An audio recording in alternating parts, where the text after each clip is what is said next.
Namaskara friends, welcome back to one more session of Reks Creations Kannada Kalike by Rekha Ennapur.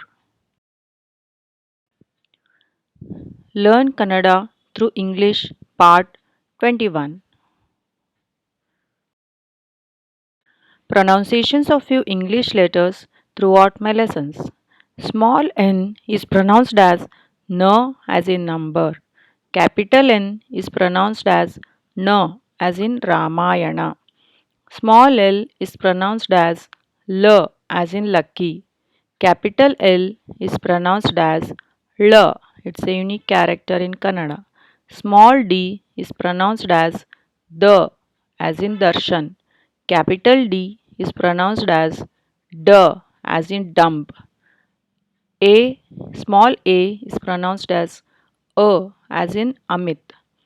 Small aa is pronounced as as in Aarti.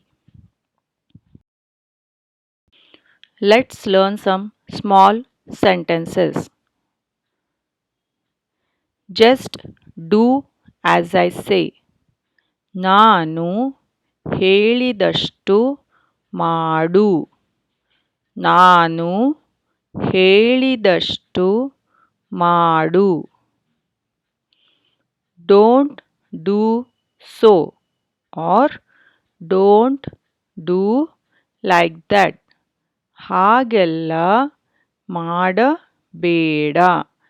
ಹಾಗೆಲ್ಲ ಮಾಡಬೇಡ. Third, I was lost in some thought. ನಾನು ಯಾವುದೋ ಯೋಚನೆಯಲ್ಲಿ ಮುಳುಗಿದ್ದೆ. ನಾನು ಯಾವುದೋ ಯೋಚನೆಯಲ್ಲಿ ಮುಳುಗಿದ್ದೆ. Fourth one, don't get nervous. ಎದೆಗುಂದ ಬೇಡ. ಎದೆಗುಂದ ಬೇಡ. Don't be jealous. ಅಸೂಯೆ ಪಡಬೇಡ. ಅಸೂಯೆ ಪಡಬೇಡ. Don't talk nonsense. ಹುಚ್ಚುಚ್ಚಾಗಿ ಮಾತಾಡಬೇಡ. ಹುಚ್ಚುಚ್ಚಾಗಿ ಮಾತಾಡಬೇಡ. Next one, I am proud of you. ನನಗೆ ನಿಮ್ಮ ಬಗ್ಗೆ ಹೆಮ್ಮೆ ಅನಿಸುತ್ತದೆ. ನನಗೆ ನಿಮ್ಮ ಬಗ್ಗೆ ಹೆಮ್ಮೆ ಅನಿಸುತ್ತದೆ. I am fed up with this. ನನಗೆ ಇದರಿಂದ ಬೇಸರ ಬಂದುಬಿಟ್ಟಿದೆ. ನನಗೆ ಇದರಿಂದ ಬೇಸರ ಬಂದುಬಿಟ್ಟಿದೆ. Sorry for being late or sorry for the delay. ತಡವಾಗಿದ್ದಕ್ಕೆ ಕ್ಷಮಿಸಿ. ತಡವಾಗಿದ್ದಕ್ಕೆ ಕ್ಷಮಿಸಿ. Next, last three sentences. Don't feel shy. ನಾಚಿಕೆ ಪಡಬೇಡ. ನಾಚಿಕೆ ಪಡಬೇಡ.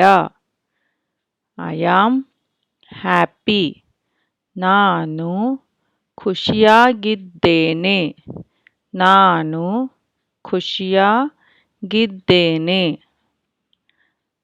Last sentence. Sorry, I did not follow you or I did not understand.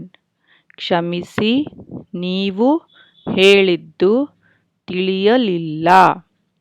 ನೀವು ಕ್ಷಮಿಸಿ, ನೀವು ಹೇಳಿದ್ದು ತಿಳಿಯಲಿಲ್ಲ. This is the end of the today's session. Thank you for watching my videos. ಧನ್ಯವಾದಗಳು. Please like and share my channel. Subscribe to my channel and don't forget to press the bell icon for more updates. Thank you.